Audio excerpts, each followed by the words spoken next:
Welcome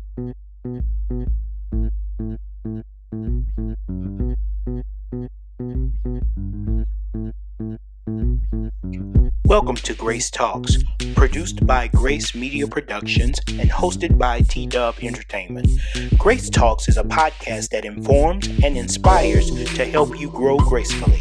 Here you can enjoy great conversations, experience special guests, and encounter grace moments.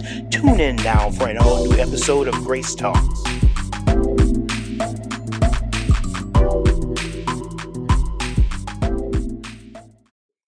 This episode of Grace Talks is dedicated to the memory of Joshua Jacob Burns. Season 2. That's right. Season 2. We are back. I am your host, T-Dub, and I am excited for all that we have in store for you this season.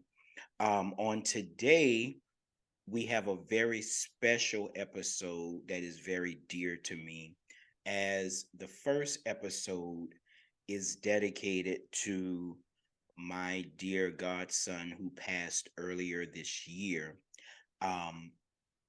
His name is Joshua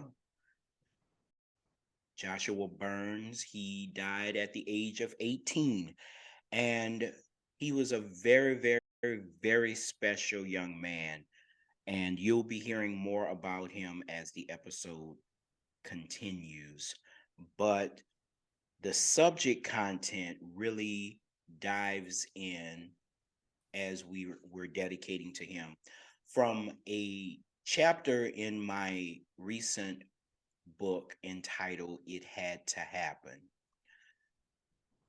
One of the chapters of the book is entitled You. So in other words, you had to happen.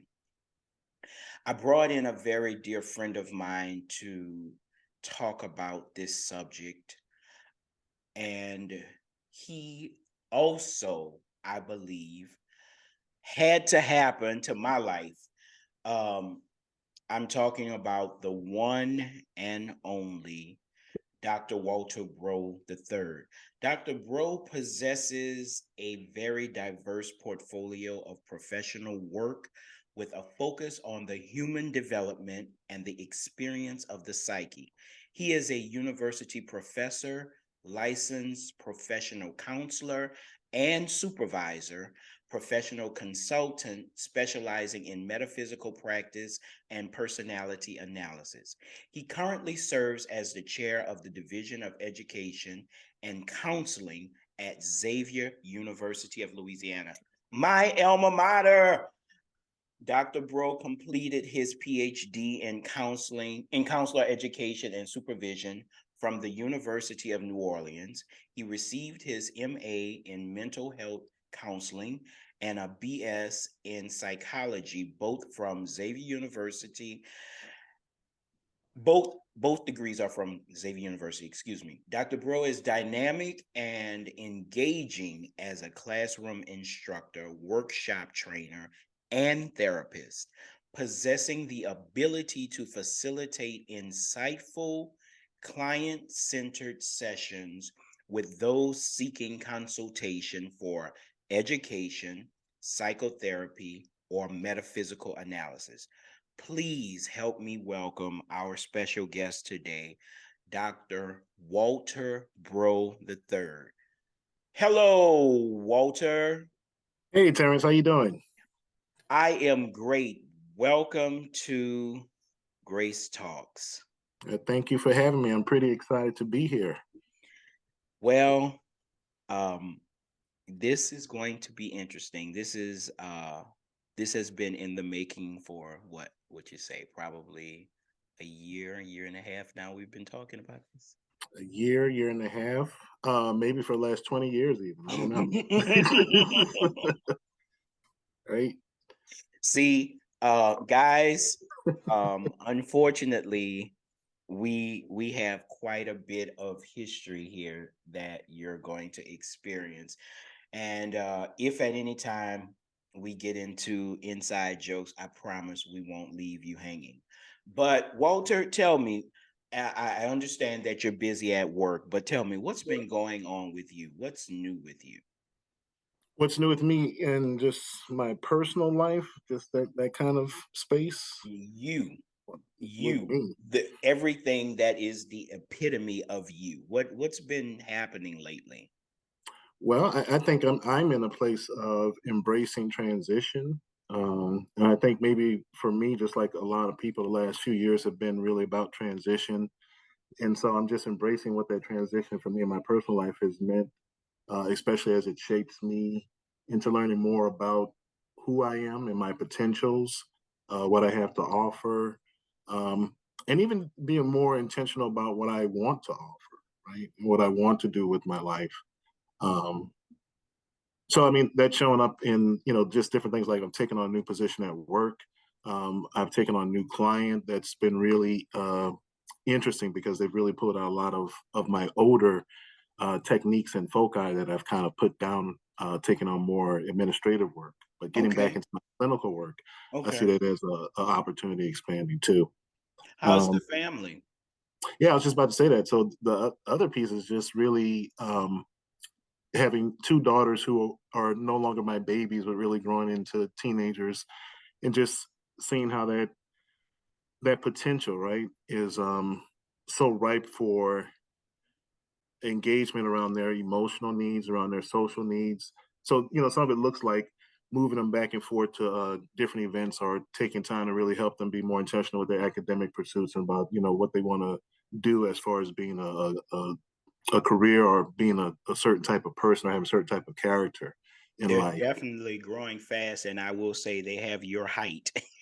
Yeah, they have How old my are they now? height.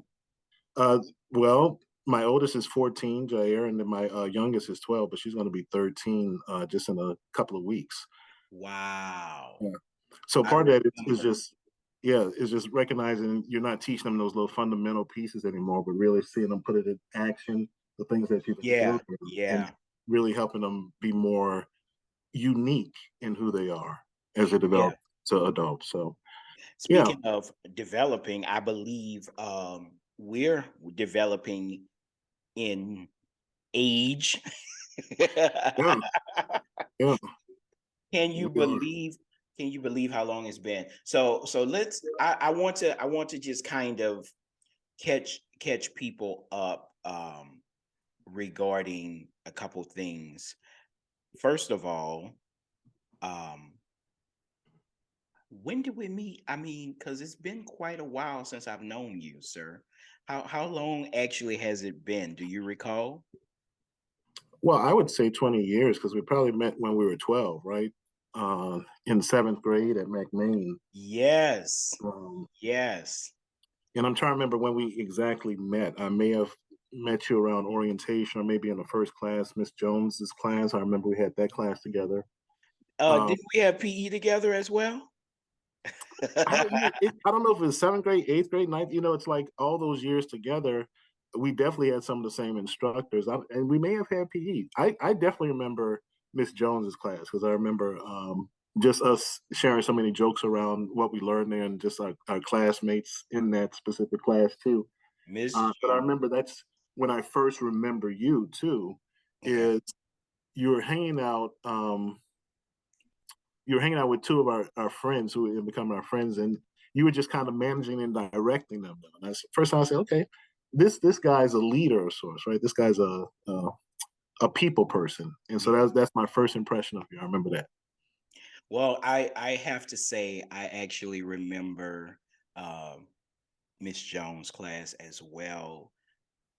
You sat at the front of the class, and there was a time I probably was like either behind you or diagonally across from you, but I wasn't on the front row. And so I was like, okay, maybe I should hang with this person because he looks like he's studious. He looks like he wants to learn. He's about business. And maybe I can copy off his paper. No, but there you go. Yeah, but unfortunately, Miss Jones didn't allow that. So yeah, No, she did not. we definitely did not experience that. But yeah, so at that point, we would probably say 23 years, 20, 22, 23 years, maybe. Maybe, yeah. definitely. I think it's coming upon that. Yeah. So that that was no, I'm sorry, it's longer than that, sir. We don't know how to mathematize. Hold on. So if we were 13, 12, 13, and we're Let me get my pen 45 and paper now, out. hold on. Let's put this to the math. It's been a long time that we've known each other. So 45 Hmm. minus 13, that's Yeah, puts us at 32 years of life, of yeah. friendship. 32 years. I can't believe it's been that long. Well, let's see. We're graduation, that puts us around 30 years probably. 27. No, we're getting close to 30, right? 30 years of graduating, 1995. Yeah. So that's good. Yeah, I got 33. Hmm. We're coming close to the 30th anniversary. Um from a wonderful school. Shout out to the Mustangs. Um how have we stayed connected? What, with life happening in such a way that it has, how do you feel that we've stayed connected all these years? Um, yeah, I think we've stayed connected because we have a genuine connection. Not to be redundant in answering the question, I think it's a connection of values and a connection of like-mindedness. And I think there's a connection within the value of friendship and the mutual support and authenticity in our communication. So we keep it real with each other. Yes. And I think it's grown from just a friendship into like a brotherhood. So I think that Yes. helps too. Um, yeah. We're there for each other. In fact, I can recall when my mom passed, it wasn't even, you didn't even stutter. You did not take a breath. Um, I remember telling you, you said, "Whoa," and then it was, "What do you need, bro? What do you need? I'm there for you. When is?"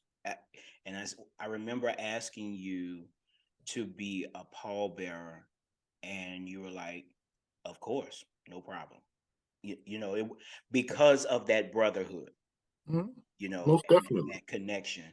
And I recall so many different occasions in our past, and we'll deal with that at a later time. But I just remember so many memories where, just reaching out for the other person, just having the back, whether it's a question, whether it was a death, whether it was relationship issues or woes. I definitely remember the lake nights. Yes. Yes, yeah, the lake. It's funny, yeah. Always being by the water, right? That's something we I'm both appreciate. I'm not going to share, but interesting lake nights, Yeah. the lake hangouts. Okay, let's dive in to the you and why you had to happen. Okay. First of all, what would you say your childhood was like? What was my childhood like? It was like, I don't know. I think life for me is like an adventure. So I think that started in childhood, where there's always something to uncover or discover. I remember my grandfather would always have a set of locks, combination locks and padlocks that were interlocked and like a whole ring of keys. Hmm. He'd give that to me because he knew I was curious, and I'd sit there and play with him and see if I could pick a lock, open a lock. And that's something as a child I remember about myself. I also remember that church was just really big for me. It really helped shape, I think, who I am today. Not only from the catechism per se, or just learning about scripture and developing that spiritual identity, but also that early community and finding a place and a role within the community where you could develop some of your strengths. So I think for me, my childhood really was a time, not only in reflection, but even at the time of recognizing um, how much potential you could cultivate, or how many things you could choose to be or get into, Hmm. be it good or bad, right? Yeah. Yeah. So also growing up in New Orleans, you get to see some of the consequences of people's choices.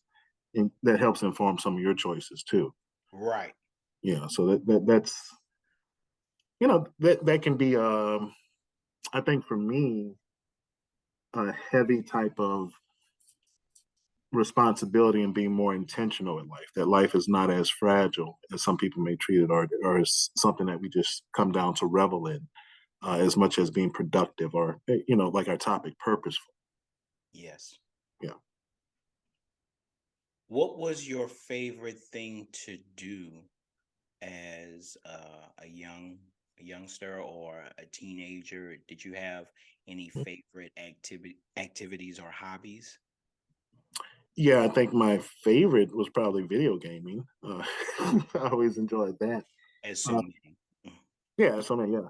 Um, Besides that, I think I've enjoyed just being in nature and kind of exploring. I think at one time I thought I might be a biologist or something like that because I really like insects and just looking at biomes and seeing how earthworms um, looked inside. I did all kinds of dissections and things like that. So I was always curious. And anything that kind of piqued my curiosity or made me think a little bit more about something than its surface value, I was interested in. So that might come out in play. um, it may come out in my friendships and my interactions, as you know. Um, but yeah, in video gaming too, would give me that kind of alternate world and just different possibilities. Like some of my friends might be into comics and stuff like that, and I never really got Mhm. into comics. But my kind of comics or escapism or fantasy play, besides just playing outside, would be that kind of world of technology, I guess. Okay. Yeah. Okay. And has that continued for you throughout adult life, or have you shied away from the video gaming world?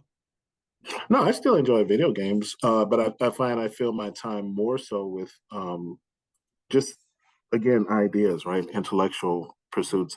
And so that time might be filled more with teaching or seeing clients or consulting, um, to kind of get that need met, right? That Okay. interest fulfilled. Okay. Okay. I understand that. I understand that. And then in my personal time, to kind of balance that out, there's just enjoying my kids and enjoying being a family man of sorts. Um, and so, yeah. So you say it's funny you would mention Family Man or um, the family unit. What, or shall I say, who would be the childhood influences that have impacted the rest of your life? So you can include the areas of family, community, social interactions, social community activities, whatever. What were your biggest influences, or who were your biggest influences that you feel have triggered or um, continued down the line of your life?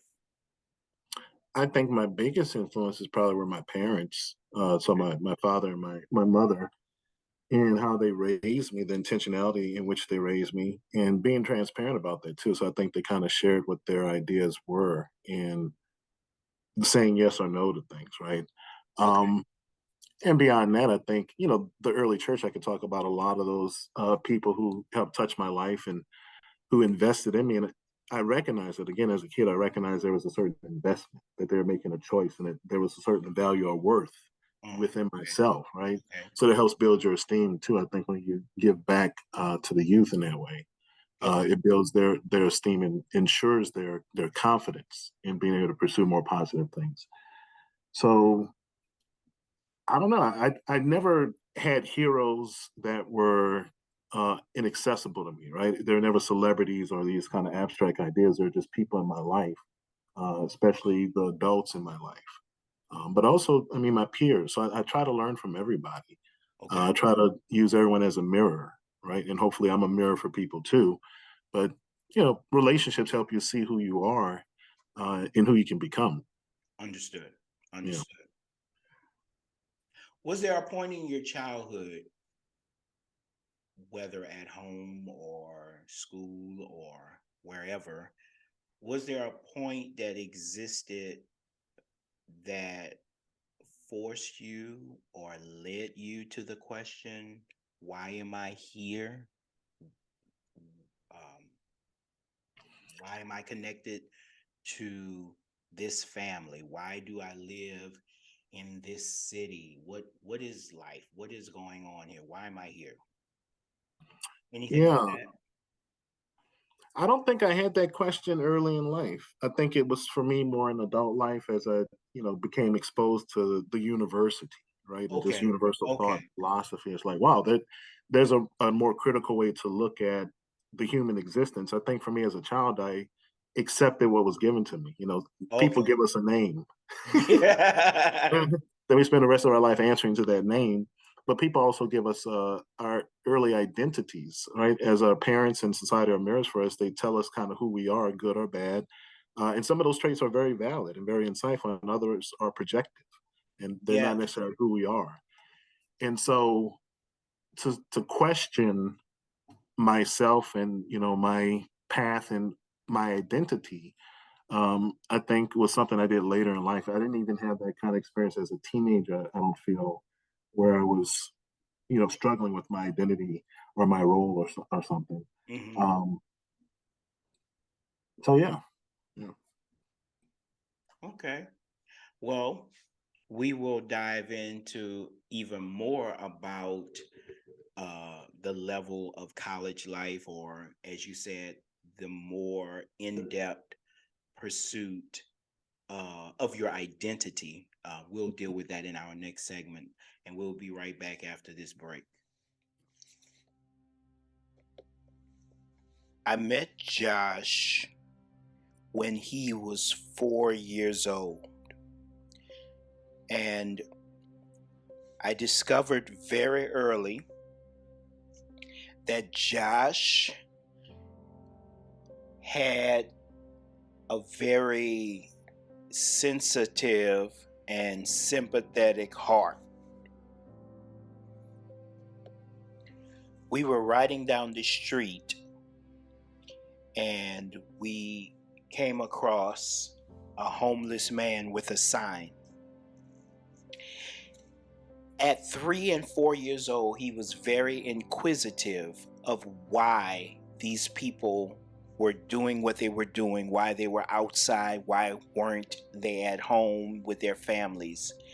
And I remember his mother saying, "Well, Josh, this man is homeless, and his sign says he's hungry and he wants something to eat." We had just come from some fast food restaurant, and Josh asked his mother, "Well, why can't I give him my food? Mom, I want to give him my food." And so his mother, realizing his heart was big, she decided to make the block and allow Josh to reach out the window and give him the bag of food.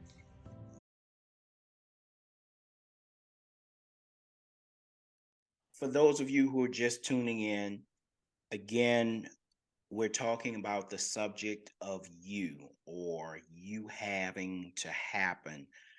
We all have a purpose in life. We all have a pursuit of knowing oneself, family, and all the other contributions that play into the real you, whether it's the you uh, implied or given to be you. How did you phrase it earlier?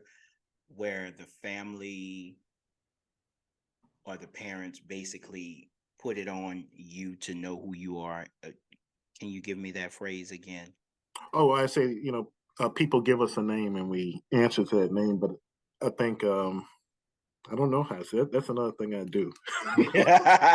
But it's Roll it back. it's implied. Basically, it's given. It's forcing you to that place until you decide to step out of that comfort zone and pursue a greater you, Right. greater understanding of you. right, Yeah. or that parents give us their understanding of us, right? Yes. And Yes. then we have to develop an understanding of ourselves. Right. Right. Right, right.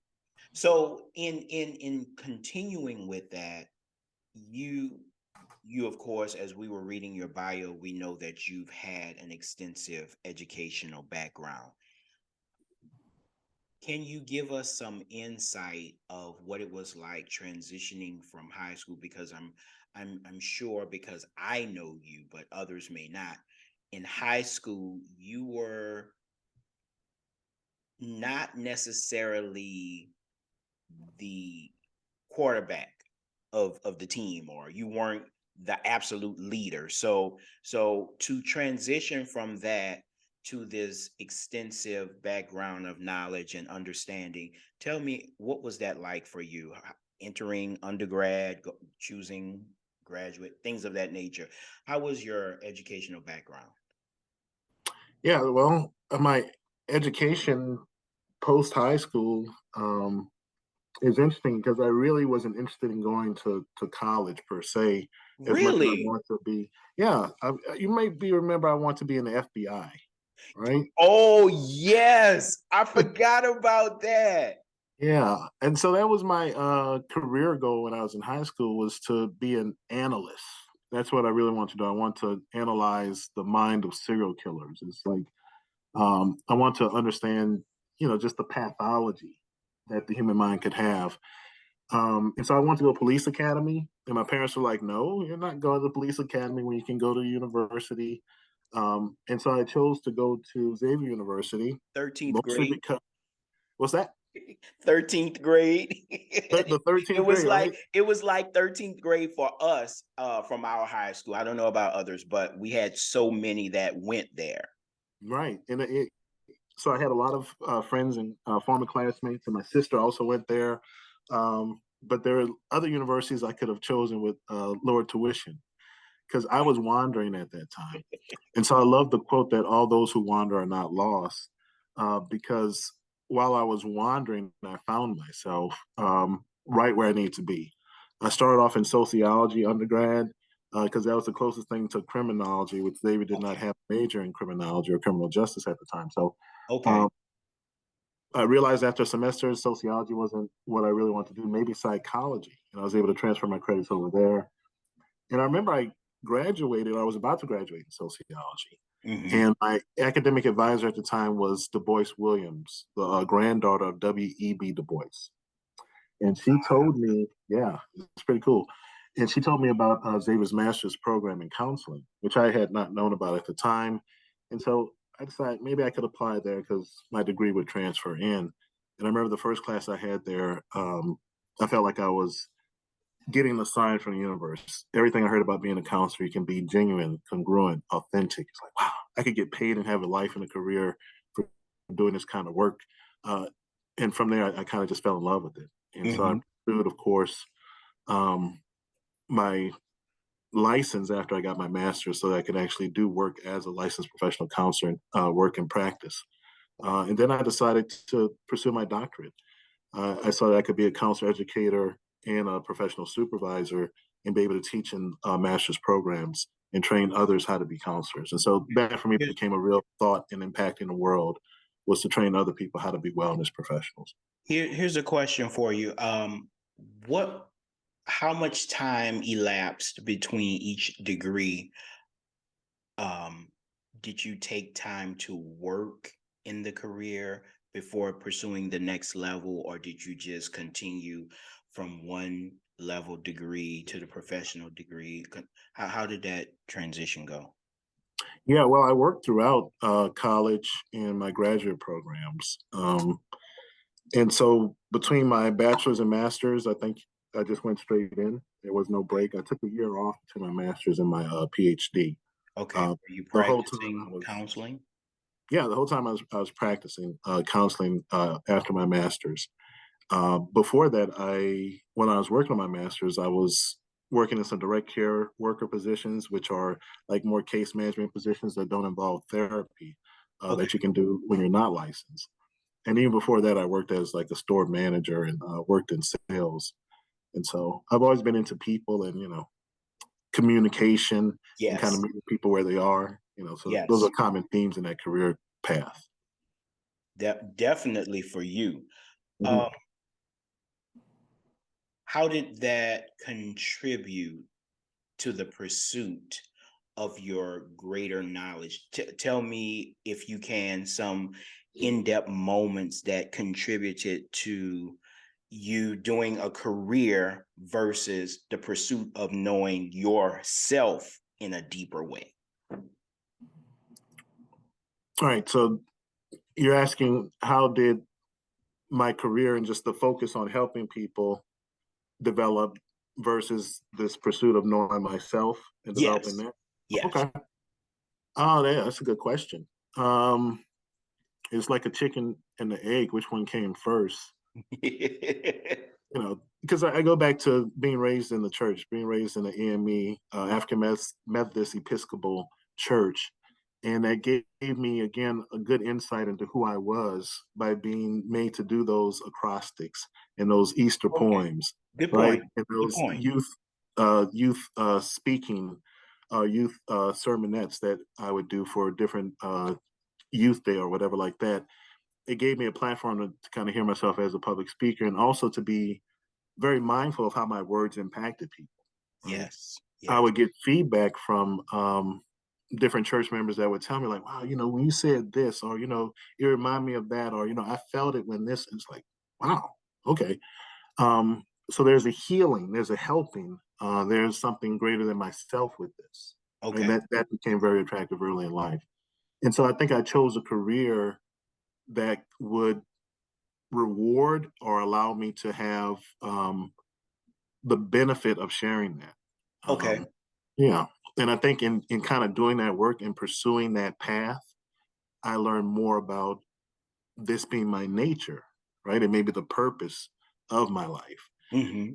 And so, I think they work in tandem in that way.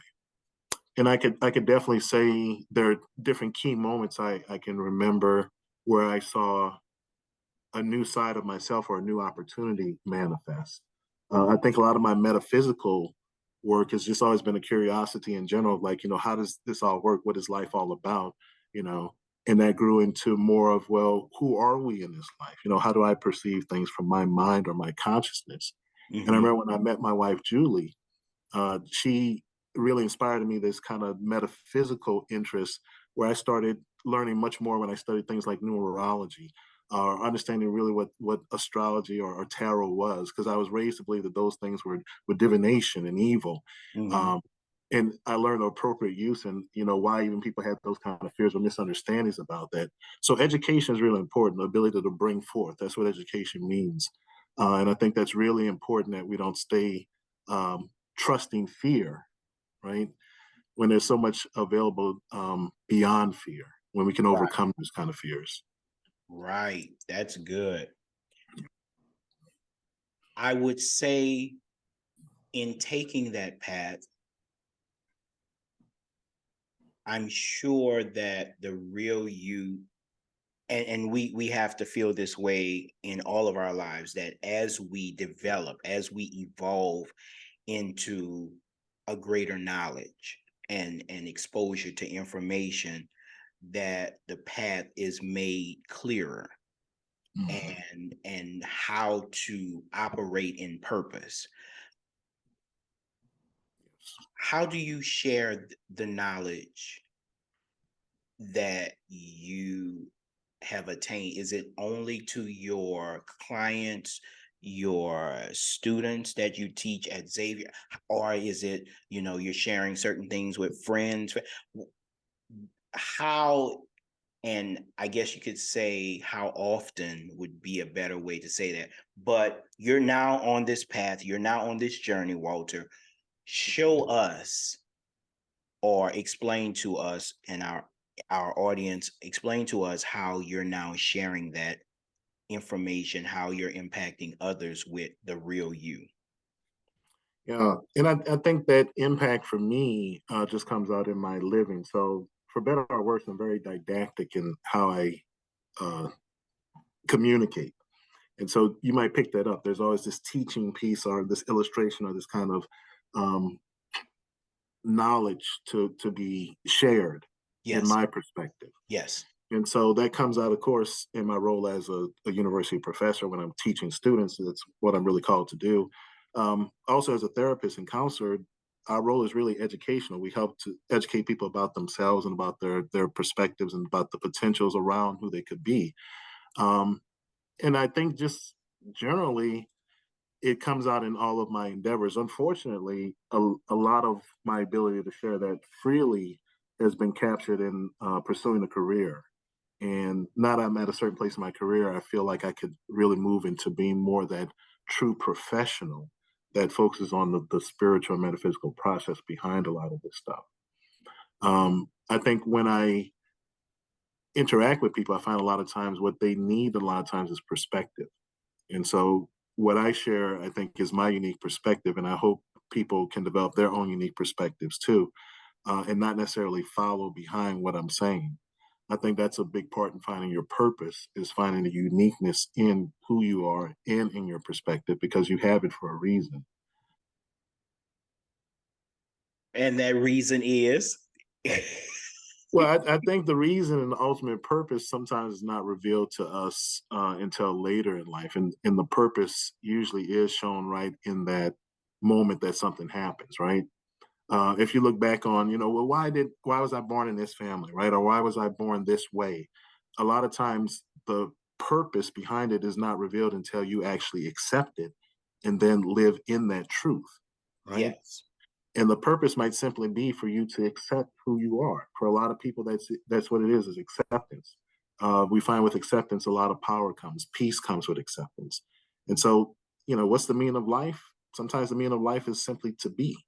It's not to do. I agree with that 2000%. Yes, To yeah. me, a lot of people, and myself included, a lot of people spend a lot of time doing because, as you spoke earlier, it's an imposed characteristic. Well, you are Terrence because you're Williams or you're in the Jones family, and this is how we operate.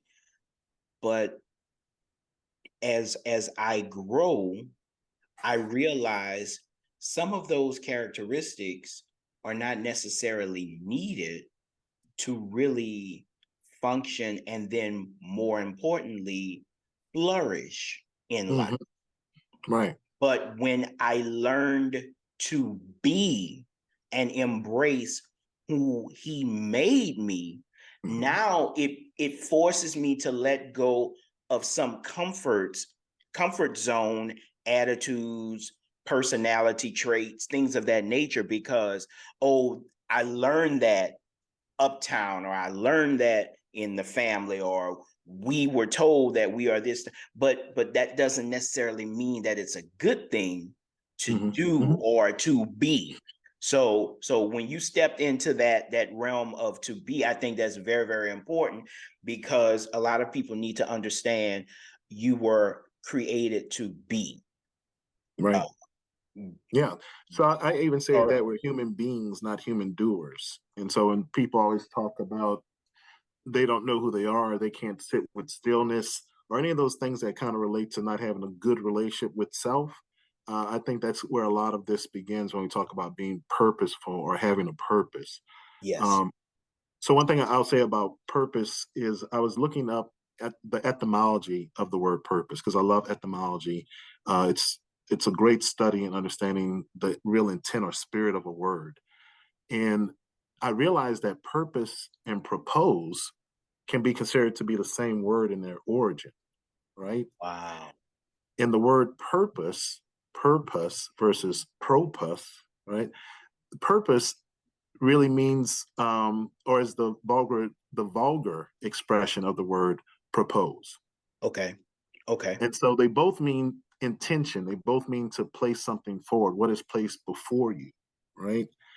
We could even see purpose being connected to a goal or connected to an ideal. We can also see purpose being what we talk about in our childhood development, those traits, those values that are placed before us, and we start to believe that that's our purpose until we mature into a place where we can define, we can choose to accept those traits, those values, and we can choose to reject certain traits and values, right? We have that kind of free will to really develop our purpose.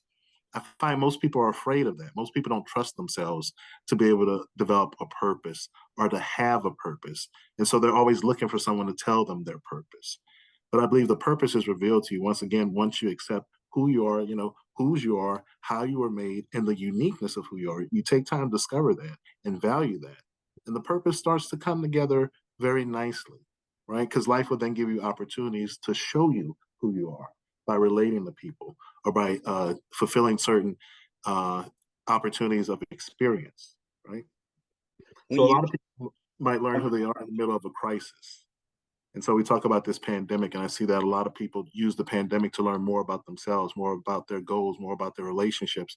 But I think it's funny when we're set to be with ourselves, when we're kind of isolated in that place, that we can be a little bit more still, a little bit more intentional in our beingness. do you when you're sharing with people in that perspective, do you ever encounter those who are choosing to reject or neglect the power of being um over as it relates to trying to stay in their comfort zone of what they've always done? Do you ever encounter those type of people? Yeah, and I think we're creatures of comfort, and so it's normal to want to be comfortable. I don't think we're called to be comfortable if you think about what life is, and that life is evolving and it grows, it develops, and so we have the choice to grow a lot of times. When growth is mandated of us, sometimes life will happen and force our hand in that. But even when life happens, we still have the choice to get better or bitter, right? We still have the choice to develop and grow and learn from it, or to resent life for calling us to be different. That's good. That's good. Walter, I'm really enjoying this conversation so much. I also wanted to ask you, with the responsibility, career, or individual purpose, do you ever feel overwhelmed with the responsibility that you currently hold and the education or the inspiration, if you will, that you give or provide?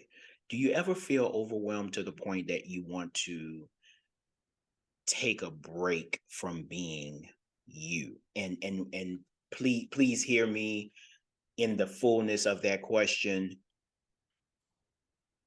Maybe persons are not choosing to hear you or listen or go after and pursue the knowledge and information that you're sharing.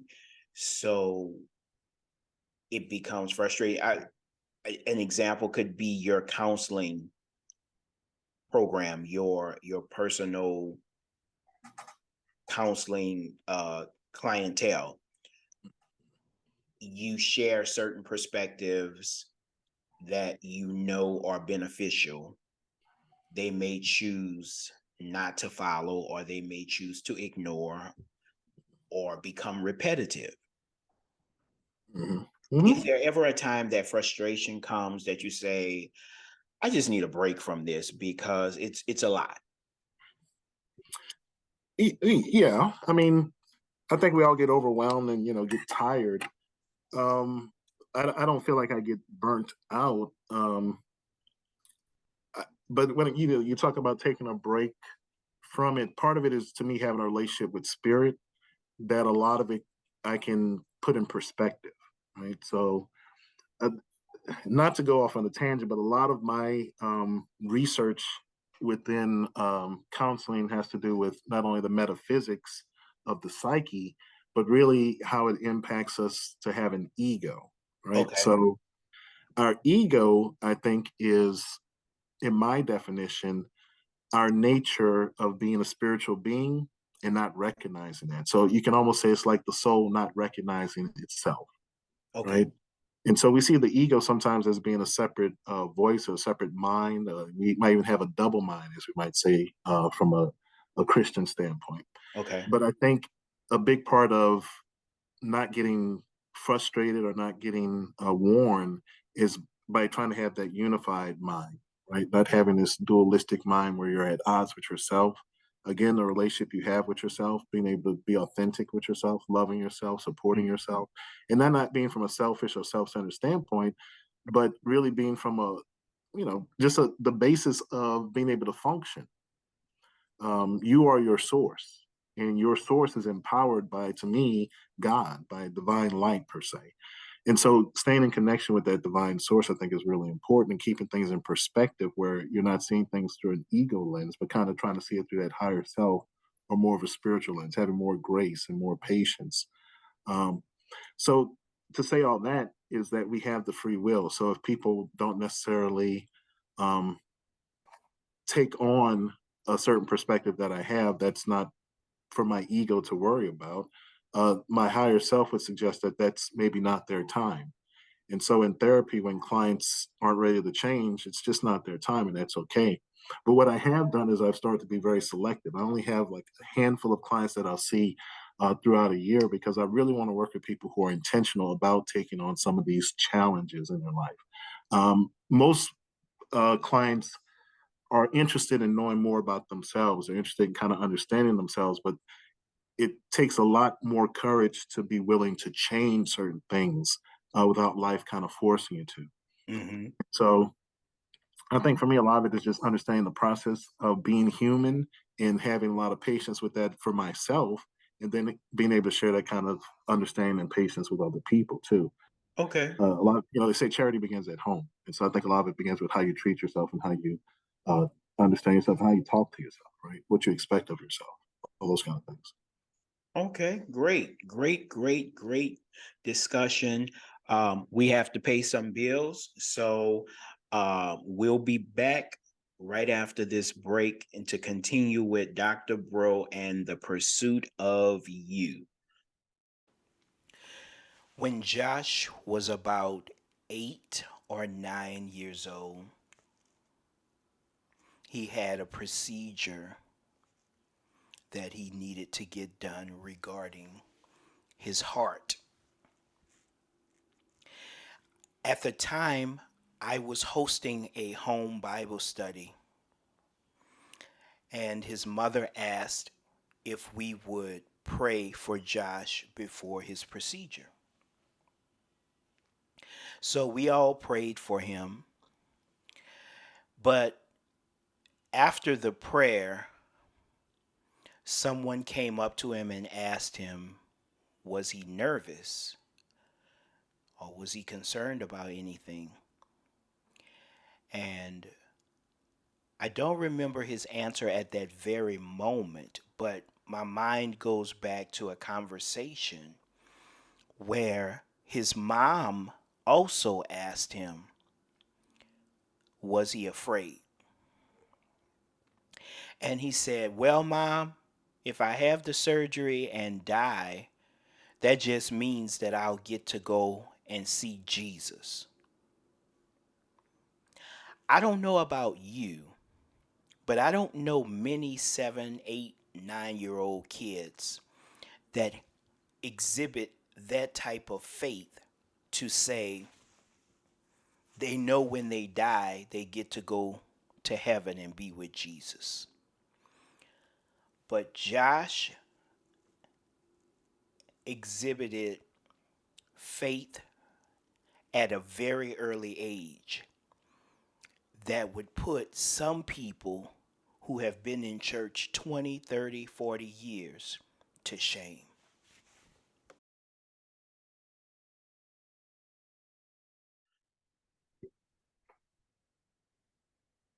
Welcome back to Grace Talks, where we are in season 2 and we begin our first episode with the power of you, or you had to happen, understanding how the you has purpose and how to operate in that purpose. This episode is dedicated to my godson who passed at the age of 18 years old, Joshua Jacob Burns, who I believe had a great purpose in blessing those he encountered with love, with life, and choosing to leave a legacy of pursuing passion and purpose. Today, our wonderful guest, who has been so eloquent in his delivery and his speech, the one and only Dr. Walter Breaux III. Walter, it's been wonderful as always.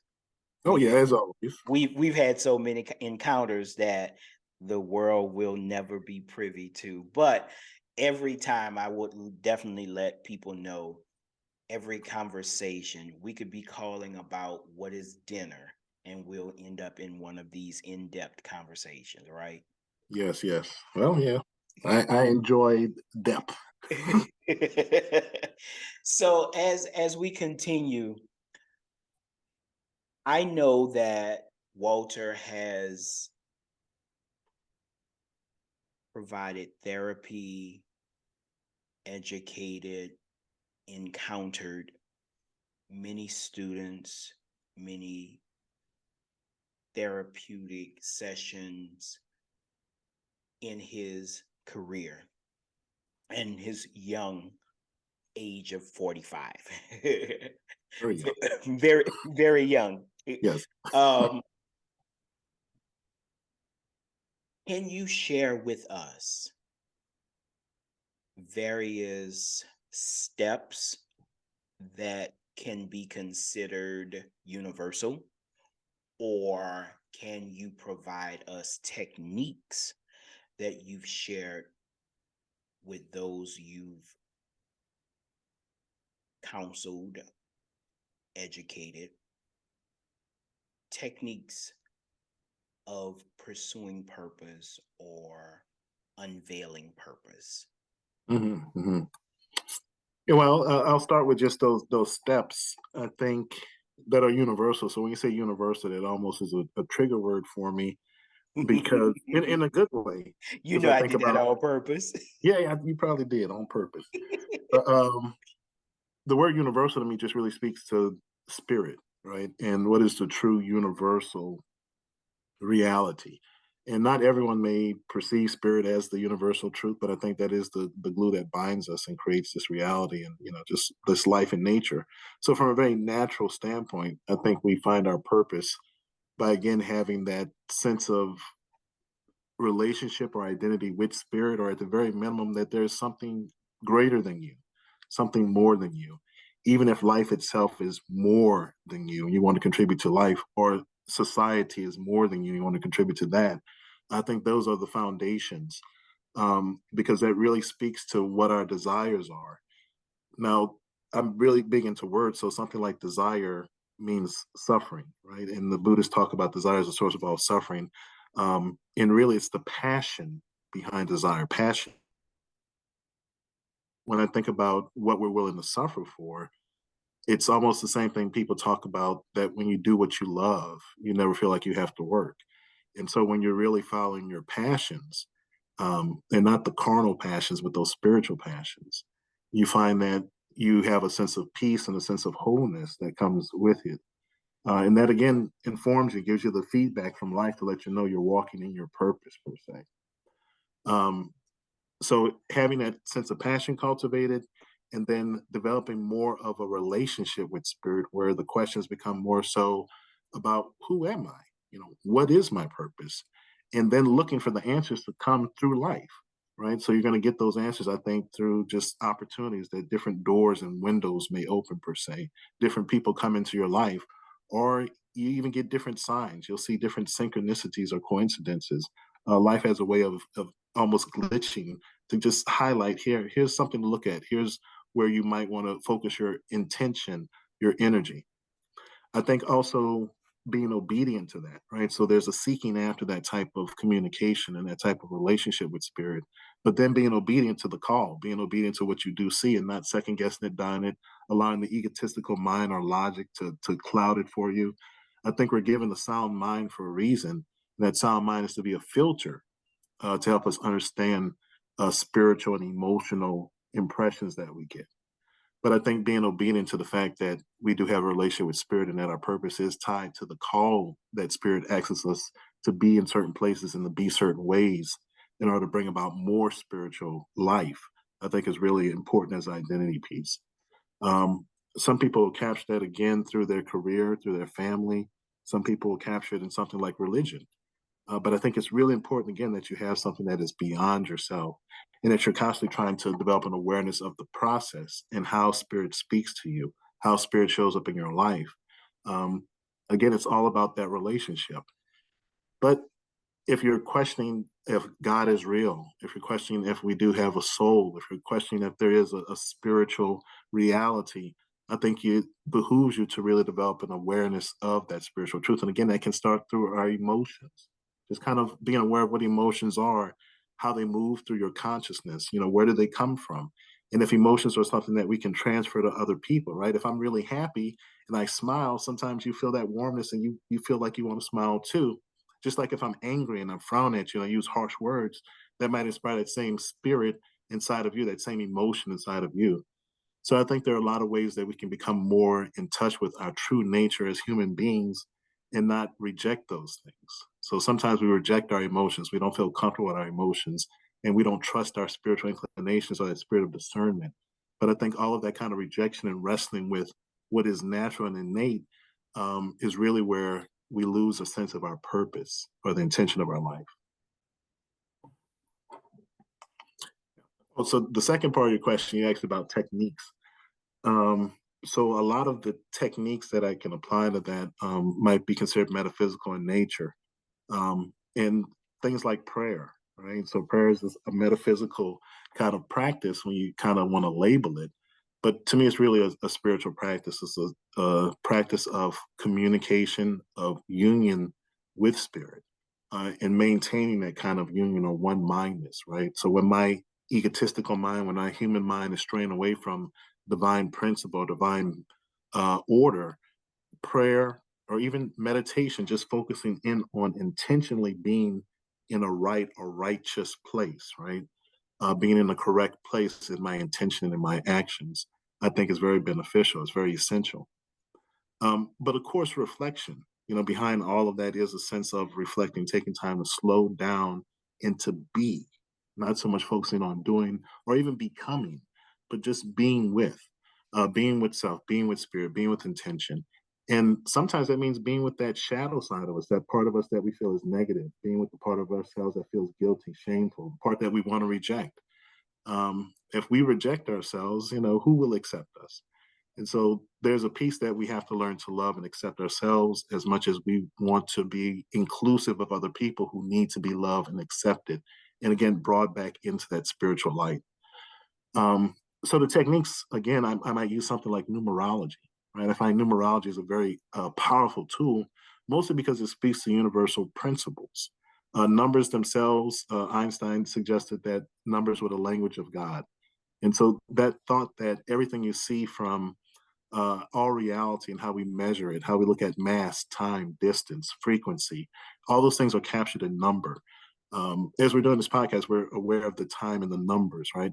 As I think about my age and those numbers of years, what does that mean? And so number itself is symbolic. Yeah. And there are a lot of symbols we can find in numbers. So I'll just give you an example, the number one. The number one sometimes is symbolic of the individual. It's symbolic maybe of the ego. It's symbolic of being a leader, of being first, of being a winner, of having direction. It's a line also.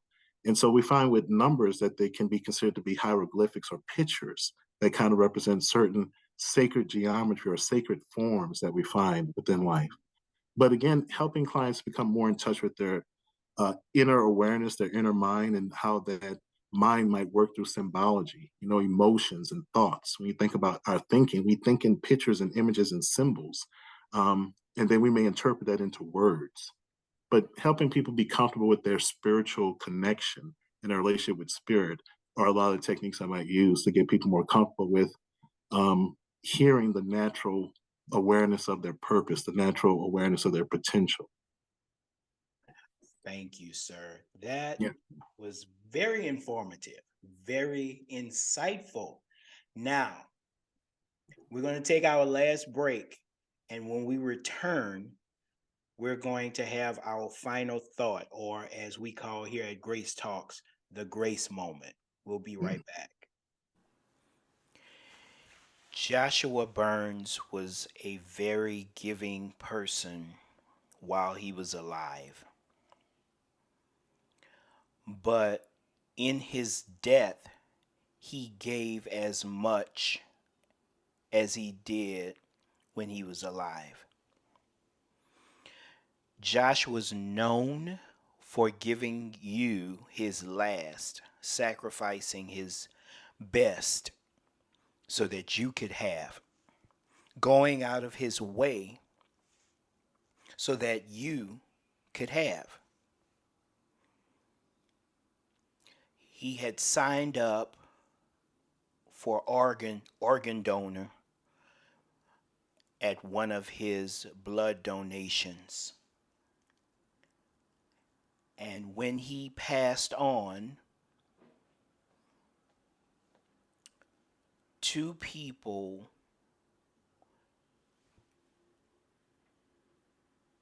received his kidneys. Um, Someone received his liver, and I believe there was another person I believe that got his lungs. But that's Joshua at the core, a giving spirit.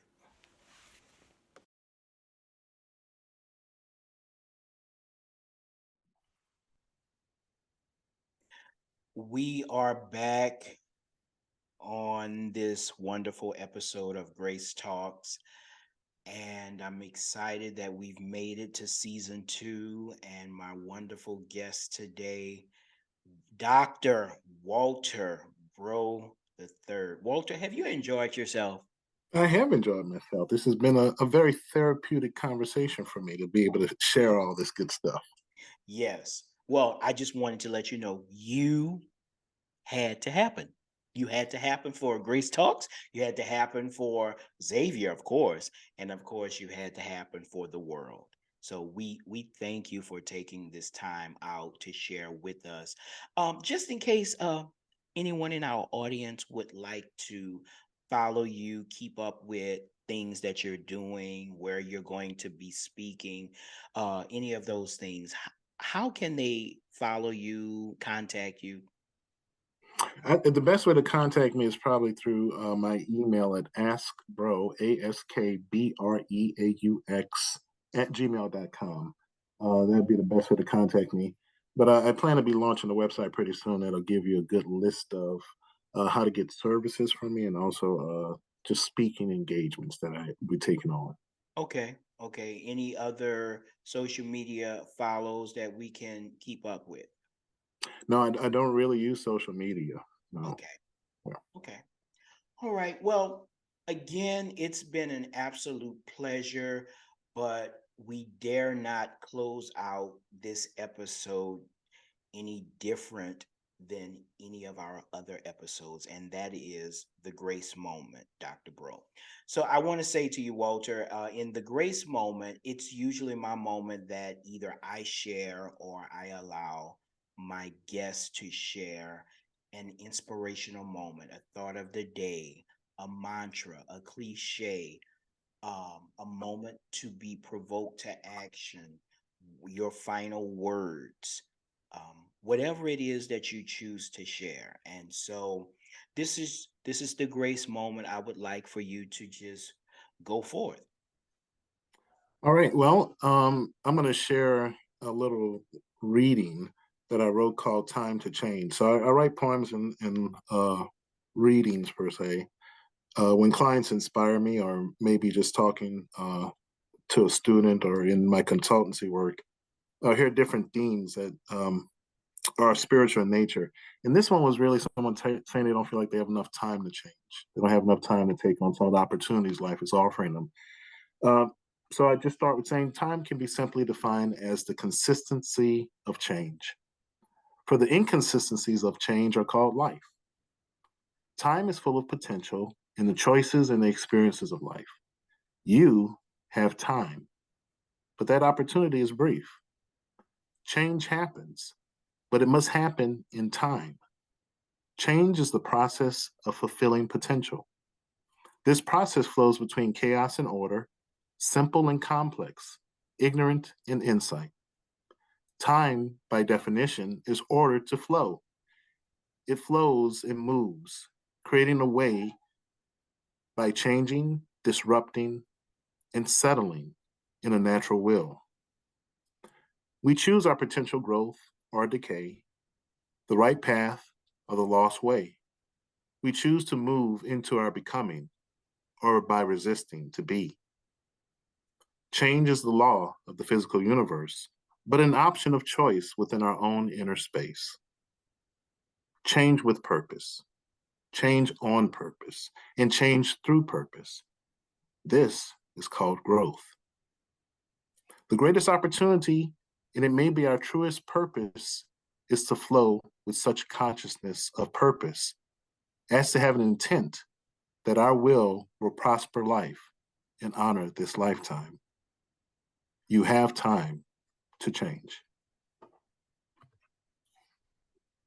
Very well spoken, sir. And again, thank you for sharing with us on Grace Talks, where we believe that you will grow with grace.